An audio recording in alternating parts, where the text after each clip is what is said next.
Hello everybody, I'm Lily, founder of Lilo. Thank you so much for joining us on this very first episode about baby weaning. We have with us today Katie Lowes-Switzer, a very experienced paediatric dietitian with us. Hello everybody, my name's Kathy. I'm a dietitian from the UK. I trained in the UK and I worked there for 13 years in the NHS, predominantly at big children's hospitals. I moved to Singapore 2 years ago and have been working in clinics here in Singapore, and I've now, in the last 2 months, set up Kids Nutrition Singapore to help more of you out there with your children's nutrition and be there for you as a support with that. In our very first episode, we have gathered a lot of questions from new mummies about baby weaning. So Katie, can you advise us what is a good age for babies to start weaning? So say around 6 months of age, never before 4 months, and don't delay until after 6 months of age. Every baby's going to be different in terms of their developmental milestones, so it's looking out for those cues, which we will talk about. Is your baby at that stage that they need to develop? But don't delay it beyond 6 months. New advice is coming out now from certain countries saying between 4 and 6 months, so earlier weaning, and this is due to take into account babies who are at risk of allergy. So if your baby is at risk of an allergy, it may be worth seeing your healthcare provider, your paediatrician or your dietitian, and asking about this early weaning. And I would say babies at 6 months do need more nutrients than what the breast milk or the formula milk can provide, so it's important you don't delay it beyond 6 months. And it's not just about the nutrition, it's about their oromotor skills that they need to develop as well. They need to get used to different textures, they need to learn to chew, and it's also the development of speech going forward as well. So there's a lot of reasons to get that weaning started, or that introduction of complementary foods. Great. May I know what are the signs to look out for baby weaning readiness? Yes, and this is where every baby will be slightly different in their readiness. So you're looking for that loss of the floppy head. So are they supporting their own head? Because a lot of the younger babies aren't able to support their head. So that's one of the first ones. I think the second one, have they got control of their own movements? Are they picking up toys and putting the toy to their mouth? They have that control to do that.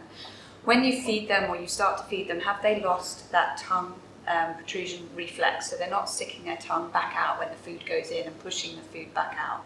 They're pushing the food to the back of their mouth and they're swallowing it. That's a good sign. So if you start to wean them around 5 months and they are pushing the food back out, you might want to leave it a little bit longer and then try again. The other one is, are they showing an interest in the environment and the food that you're eating? Are they looking at your plates? And are they sitting up in a high chair unsupported? So that doesn't mean to say they're sitting up completely alone, but when you put them in an appropriate high chair to feed them, they're not flopping down in the chair, they're sitting up. So I'd say good head control, they've lost the tongue reflex, they're sitting up in the chair unsupported, they're showing an interest in your food, and they've got good control of their movements. I'd say those are probably the five things you would look for. Right, thank you so much for sharing. May we know what are the good food to begin with when baby weaning?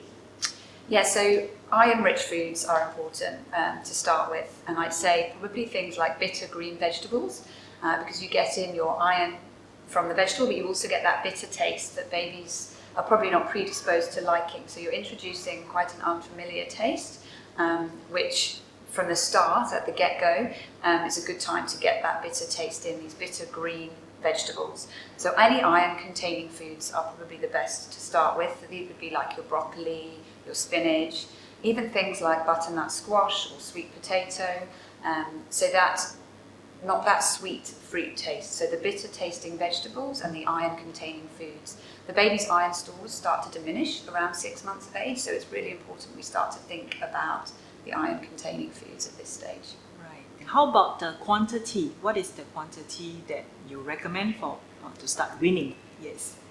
Yeah, this is a good question. It's a hard question to answer. Every baby will be slightly different. I'd always prepare a batch puree of either batch broccoli or sweet potato, and then freeze it in ice cube sized trays, and maybe just a tablespoon's worth, so a couple of ice cube defrosted to start with, around a tablespoon. But the baby will probably not take all of that on their first go. And what I would just really emphasize is allow your baby to make a mess with that food. Let them experience it in a sensory way. So let them touch it, let them smell it. It doesn't just become a spoon, it's something foreign put into their mouth. And just if you can think about it, as you know, if something new food is put in front of you, you're a little bit wary of it. You know, you smell it first, you maybe bring it closer to your food. Think of it like that for your baby too. This is a very new experience for them. And if we're just going to put a spoon straight into their mouth, of course they're going to back off and get shocked by it. So let them touch the food, let them smell the food, let them enjoy that new sensory experience. And they themselves will probably use their fingers to put that food in their mouth, and then you can help them a little bit with the spoon.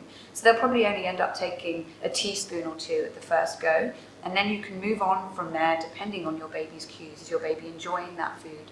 The next time should we try a little bit more, but let your baby be very much involved with that experience. Right, thank you so much for the advice. That's very good advice. Yeah, I want to let them experience first. Yeah. So what is the best time to start weaning our baby?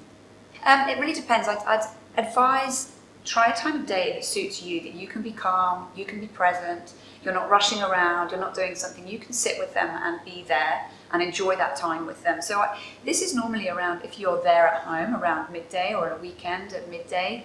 And I would time it so it's not just after a milk feed and it's not just before a milk feed. So the baby's not too full and not too hungry. So it's in between their milk feeds. So yeah, usually middle of the day, because even in the evening, if you feed them something and they're uncomfortable, they'll be uncomfortable during the night. So I would say in the middle of the day, you've kind of got that time, you've got that space, and you've got the afternoon to monitor the baby and make sure that they're happy with that. Right.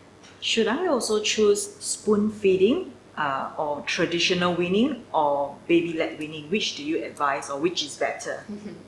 I get this question a lot, actually, and I think for me, I advise a bit of a mix of both. Both have their advantages in different ways.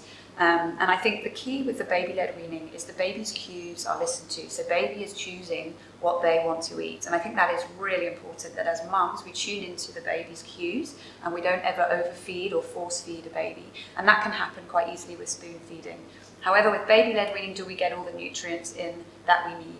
So I would say a combined approach is the best way forward. And if you're going to do that, just be tuned into their cues of satiety. So when they're feeling full, they're pulling away, there's no more spoon feeding that goes on. Let them pick up the food with their hands, their fingers, so you have a variety of safe finger foods and purees, and that's the way I would say to move forward. So that's the advice. I would give a mix of the two and just be really aware of your baby's cues. Thank you so much for sharing. So this brings us to the end of our first episode of Baby Weaning. We would like to extend a big thank you to Katie for sharing with us on her tips and knowledge. Thank you for having me.